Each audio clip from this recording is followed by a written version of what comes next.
महाभारत का युद्ध खत्म हो चुका था। कुरुक्षेत्र की धरती पर हर तरफ सिर्फ लाशें थीं।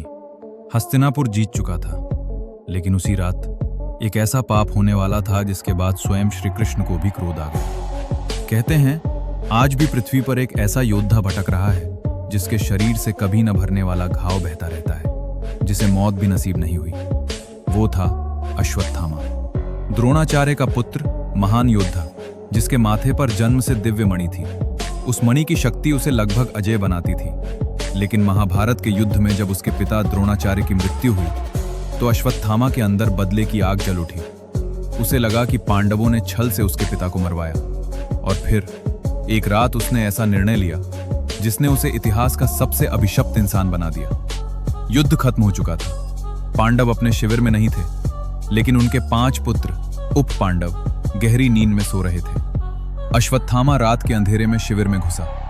उसकी आंखों में सिर्फ क्रोध था, और अगले ही पल उसने सोते हुए 5 बच्चों का सिर काट दिया।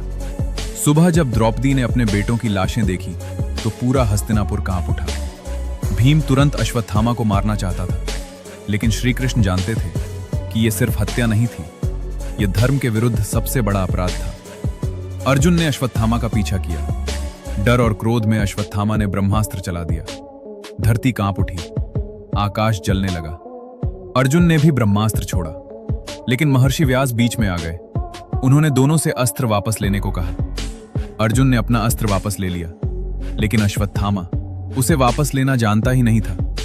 तब उसने उस ब्रह्मास्त्र को अभिमन्यु की पत्नी उत्तरा के गर्भ की ओर मोड़ दिया, जहां पांडव वंश का आखिरी वारिस पल रहा था। यह सुनते ही श्री कृष्ण का क्रोध फूट पड़ा। उन्होंने कहा, अश्वत्थामा, तूने सोते हुए बच्चों की हत्या की और अब एक अजन्मे बच्चे को मारना चाहता है। तेरा यह पाप कभी क्षमा नहीं होगा। कहा जाता है तभी श्री कृष्ण ने अश्वत्थामा की दिव्य मणि छीन ली और उसे श्राप दिया, तू हजारों वर्षों तक इस पृथ्वी पर अकेला भटकेगा।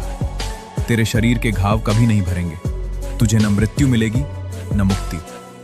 उस दिन से अश्वत्थामा अमर होकर भी सबसे बड़ा दुख झेलने लगा, और शायद यही कारण है कि आज भी भारत के कई जंगलों और पुराने मंदिरों में लोग दावा करते हैं कि उन्होंने एक घायल योद्धा को भटकते देखा है। एक ऐसा योद्धा जो मौत